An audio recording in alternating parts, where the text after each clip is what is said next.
사람들이 싫어할 때 투자하는 거예요. 삼성전자 사지 마라. 근데 지금 같은 시점에서는 할 수 있을 것 같아요. 사람들이 지금 안 좋아하니까 하는 거고, 그다음에 아까 카카오 말씀을 해주셔가지고 저는 그런 주식은 사실 안 사고 싶고요. 최근에 조금 주목하고 계시는 투자 아이디어가 있다면 뭐 좀 저는 이제 관련된 주식을 지금 재밌게 보고 있어요. 책에 보니까 이제 창업 이후에 12년간 누적 963% 수익률이라고 이제 나와 있는데 처음 창업할 때부터 963%면 이제 10배인 거잖아요. 네. 근데 사실 이런 수익률이라는 거는 누구나 꿈꾸는 수익률인데 아무나 할 수 없는. 그래서 좀 그런 게 궁금해요. 그러니까 그동안 이제 회사를 운영해 오시면서 정말 이런 수익률을 기록하기까지 기여를 많이 했던 종목들이 몇 개가 있었을 거 아니에요. 돈을 많이 벌었던 주식은 또 뭐 수두룩 많죠. 근데 이제 최근부터 기억을 몇 가지만 이제 되살려 보면, 최근에 제가 오픈할 수 있는 주식으로는 SM 엔터테인먼트가 수익을 한 서너 배 가까이 냈었고요. 그게 2021년이고요. 그다음에 2020년으로 돌아가면 누구나 돈 많이 버셨겠지만 저희는 이제 카니발 크루즈라고 하는 주식으로 3배 정도 수익을 올렸고요. 그 전으로 또 내려가면은 좀 오래된 얘기긴 한데, 이 삼양식품이라는 주식을 한 2, 3년 보유하면서 그 주식도 2016년부터 한 17, 18년까지 하면서 한 3배 정도 수익을 냈고요.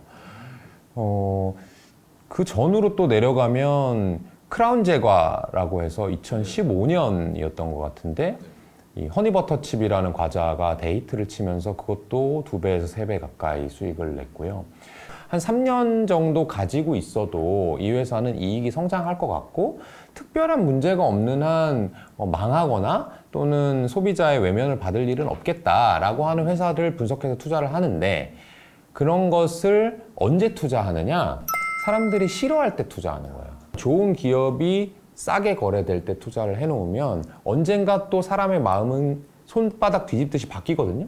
그럼 또 한 1년 이내에 사실 맞아, 얘 되게 좋은 회사였지 하면서 2, 3배 주가가 오르게 되는데, SM 엔터테인먼트 같은 경우에는 이제 뭐 엑소라는 아이돌이 군대 간다고, 그다음에 한알령이라고 해가지고 이 중국 국가가 우리나라의 문화라든지 이런 소비를 못하게 하는 것 아니냐라고 하는 그런 추측설들이 있는데, 그런 것들 때문에 중국 매출이 안 나오는 거 아니냐라고 할 때 주가가 쌌었고요. 그다음에 뭐 카니발 같은 경우는 코로나 때문에 이제 사람들이 모든 것을 비대면으로 하고 바깥에 나다니지 않을 것이다 라고 얘기를 하면서 주가가 많이 떨어져 있었던 거고요. 삼양식품 같은 경우에는 이 중국에서 아까 그 사드 문제가 다시 한번 대두가 되는데, 그때 많이 먹던 라면을 이제 안 먹을 거다, 수입을 금지시킬 거다, 이런 얘기를 했지만 불닭볶음면의 그 뭐 중독성이라고 해야 될까요? 그 맛을 소비자들이 선택하는 것까지 막을 수는 없었어요. 그래서 다시 정리해서 말씀드리면, 어느 정도 이 견고한 경쟁 우위를 가지고 있는 회사가 1, 2년에 한 번씩은 분명히 저평가가 되는 국면이 생겨요. 그때만 투자를 하면 돈을 벌 수 있거든요. 만약에 3년에 한 번씩 그런 주식을 발견했다고 쳐볼게요. 근데 2배가 났어요, 항상. 그러면 3년에 2배가 나면 연 복리 수익률로 26%거든요. 근데 아까 말씀드린 것처럼 워런 버핏도 한 20% 정도, 저희 회사도 20% 정도밖에 안 돼요, 연 복리 수익률이. 그러니까 여러분들이 3년에 한 번씩 좋은 기업이 어떠한 이유로든 저평가되는 국면에만 투자를 하면 연 20% 수익을 낼 수 있는데, 여러분은 그렇게 하지 않죠. 평소에 투자를 아무거나 다 하다가 3년에 한 번 위기가 오면 주식을 팔죠. 그러니까 수익이 안 나게 됩니다. SM 같은 경우는 그런 투자 아이디어를 떠올리기가 사실 쉽지가 않았을 거라는 생각이 드는 게, 왜냐하면은 SM이 라이크 기획이라는 회사 때문에 이게 이익의 대부분을 이제 이수만 PD가 가져가고, 그리고 이게 해소가 되지 않으면은 SM은 더 크게 어렵다라는 인식이 굉장히 팽배했을 때였잖아요. 그렇죠. 근데 그때 이후에 이제 SM이 주가가 한 3-4배 오른 그 시점을 보면은 이제 카카오가 인수한다 뭐 이런 썰 나오면서 라이크 기획을 좀 정리하고 이런 얘기가 나오면서 이제 올랐던 걸로 저는 기억하고 있는데, 어떻게 보면 이거는 약간 의외성의 영역인 거잖아요. 이것도 예측하고 투자를 하시는 건 아닐 거 아니에요. 전혀 아니죠. 네. 그 여러분들이 이 영상을 보시면서 SM 엔터테인먼트의 주가를 한번 보시면 주가는 M&A 얘기가 나오고 나서 오른 게 아니라 나오기 전부터 많이 올랐습니다. 이미 2배 가까이 이상 오른 다음에 그 다음에 M&A 얘기와 이 지분 경쟁이 일어났거든요. 근데 저는 그 지분 경쟁이 일어나고 M&A 얘기가 나왔을 때 주식을 다 팔아버렸어요. 왜 팔았느냐? 이제 더 이상 반영될 게 없는 거예요. 무슨 단어 쓰셨냐면 팽배했다고 했어요. 안 좋은 게 팽배할 때 주식을 사는 거예요. 그러니까 모두가 저것 때문에 안 돼, 쟤네 나쁜 놈이야, 저거는 주가 안 될 걸? 라고 할 때 주식을 사는 거고요. 그러고 나서 M&A 얘기가 나오고 이제 감사 새로 선임되고 이제 그런 일 못 하겠지? 라고 해서 주가가 올랐잖아요. 그러고 나면 더 이상 좋아질 게 없는 거예요. 그러니까 주식은 좋은 기업을 사는 건 맞지만 좋은 기업이 안 좋아 보일 때 샀다가 좋아 보일 때 파는 거라서 완전히 거꾸로 하시면 됩니다.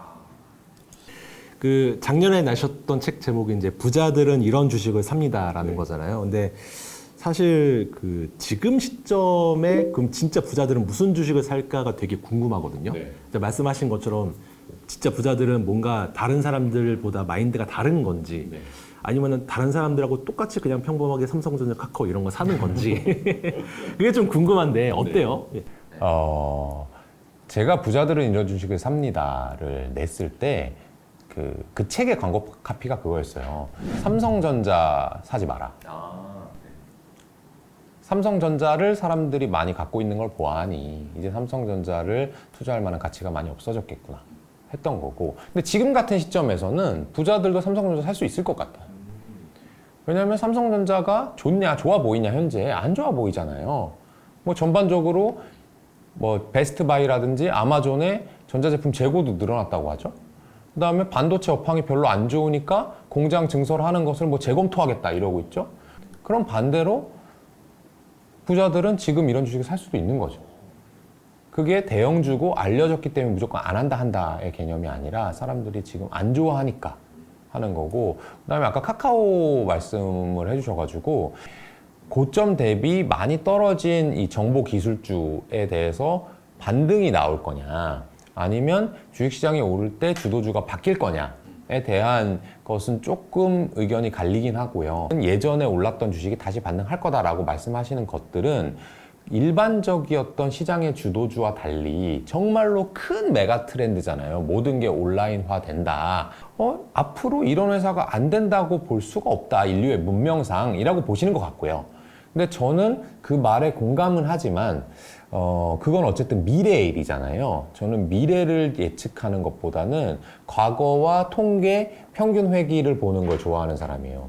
근데 제가 주식을 하는 20년 동안 한 번 시세를 크게 내서 장세를 이끌었던 업종의 주도주가 하락한 위기 다음에 다시 주도주가 되는 경우는 전 한 번도 못 봤거든요. 그렇기 때문에 저는 그런 주식은 사실 안 사고 싶고요. 대표님 말씀은 이제 뭐 카카오에 대해서 좀 애둘러서 표현을 하셨지만 다시 대세 상승이 오기는 좀 어렵다라고 보시는 거죠? 기업의 크기는 계속해서 커질 것 같지만 1년, 2년 전에 카카오 주식이 제가 알기로 한 5배는 오른 걸로 알고 있거든요. 근데 그러면 카카오 메신저를 이용하는 사람이라든지 카카오의 매출과 이익이 정말 5배가 올라서 주가가 5배가 오른 거냐? 그게 전혀 아니에요. 그만큼 기업의 가치보다 주가는 훨씬 더 오를 때 과민 반응합니다. 근데 그 부자들은 이런 주식을 삽니다라는 책에 보면은 그 어떤 자산가분들은 오히려 이런 위기의 순간에 빚까지 내서 레버리지로 이제 투자를 하시는 분들도 있다, 이제 이런 내용이 있었는데 요즘에는 좀 어때요? 그런 분들도 계신가요? 그런 분들이 많지는 않은 것 같아요. 지금 아주 큰 위기다, 뭐 집 팔아서 주식 사야 된다, 이런 단계까지는 아닌 것 같아요. 제가 코로나 때는 그런 분들을 꽤 많이 봤거든요.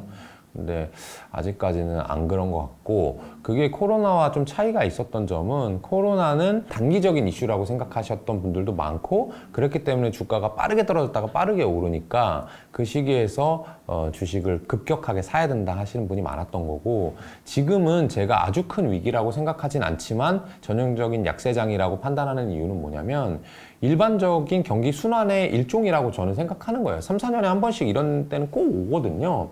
그러면 이게 순환이 그러면 코로나처럼 한두 달 만에 딱 움직이는 거냐? 그게 아닙니다. 보통 약세장은 한 1년 가는 거고 강세장은 2년 정도 가요. 경기 순환을 봤을 때. 그럼 약세장이 시작된 게 지금 1년 정도 됐으니까 뭐 저는 어느 정도 반영됐다고는 보지만 그걸 가지고 지금 오늘 당장 사야 돼. 빚까지 내서 사야 돼 하는 사람은 별로 없는 것 같아요. 그 요즘 시장을 보면 투자 난이도가 되게 많이 높아진 것 같다라는 느낌이 들거든요. 그러니까 소위 이제 종목 상세라고 하잖아요. 그러니까 어떤 종목, 어떤 업종을 픽하느냐에 따라서 수익률이 정말 천차만별로 갈라질 수 있는 이제 이런 상황인 것 같은데 또 대표님은 이제 아이디어 뱅크시니까 그러니까 이런 상황에서 혹시 대표님이 최근에 조금 주목하고 계시는 투자 아이디어가 있다면 뭐 좀 지켜보고 계신 게 있나요? 네, 뭐 몇 가지 말씀드릴 수가 있을 것 같은데 저는 이제 반려동물 관련된 주식을 지금 재미있게 보고 있어요. 이것은 과연 경기 침체가 된다고 해서 소비가 줄어들 분야인가?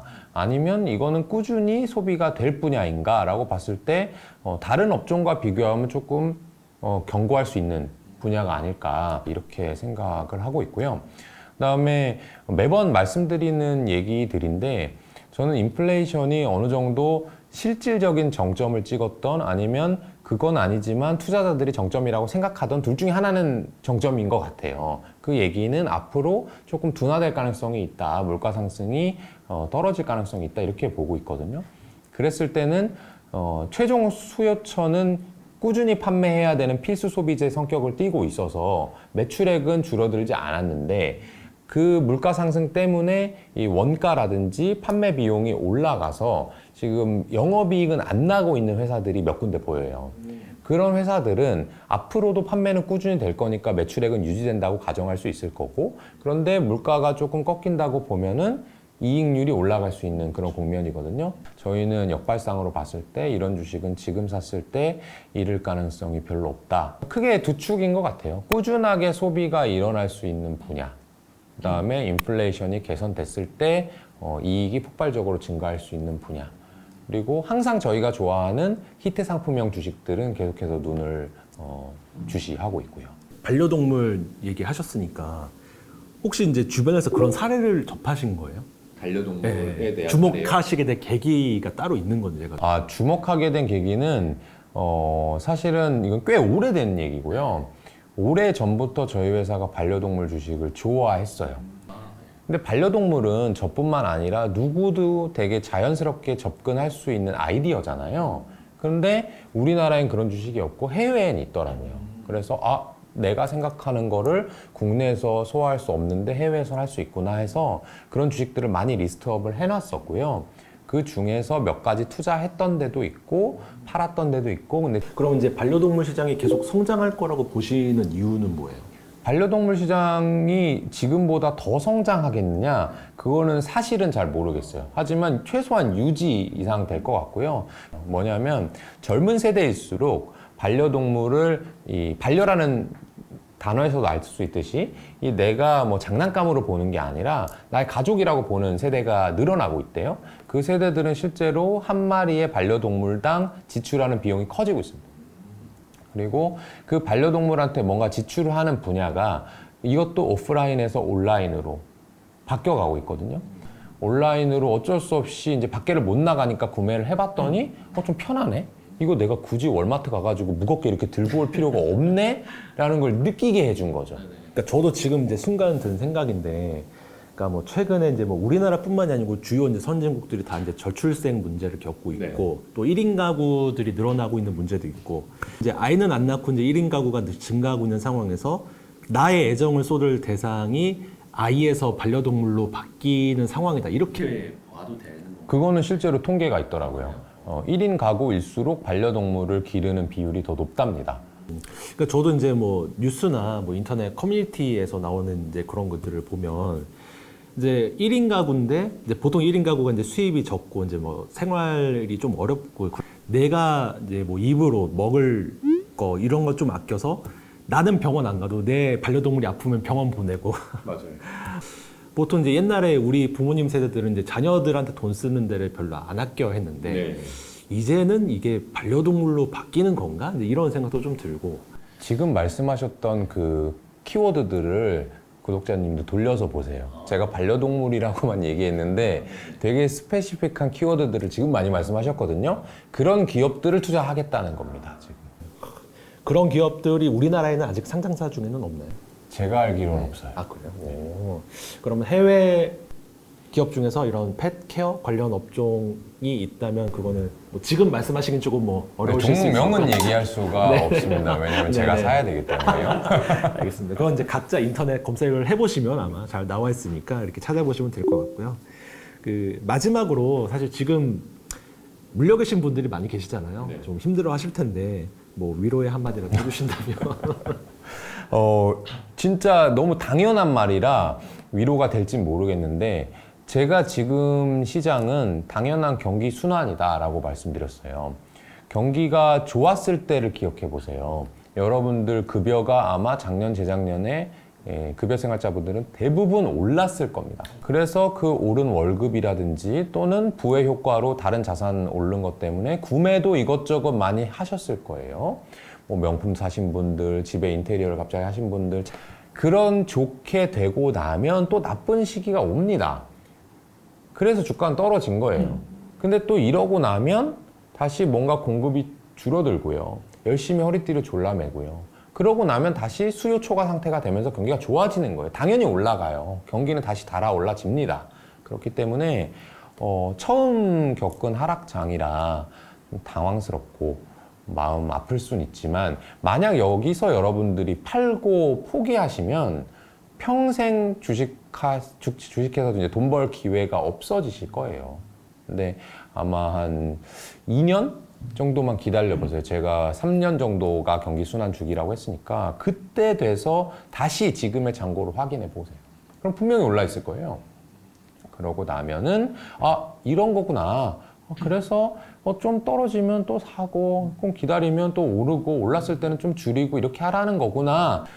30년 동안 반복하셔야 부자가 되는 겁니다.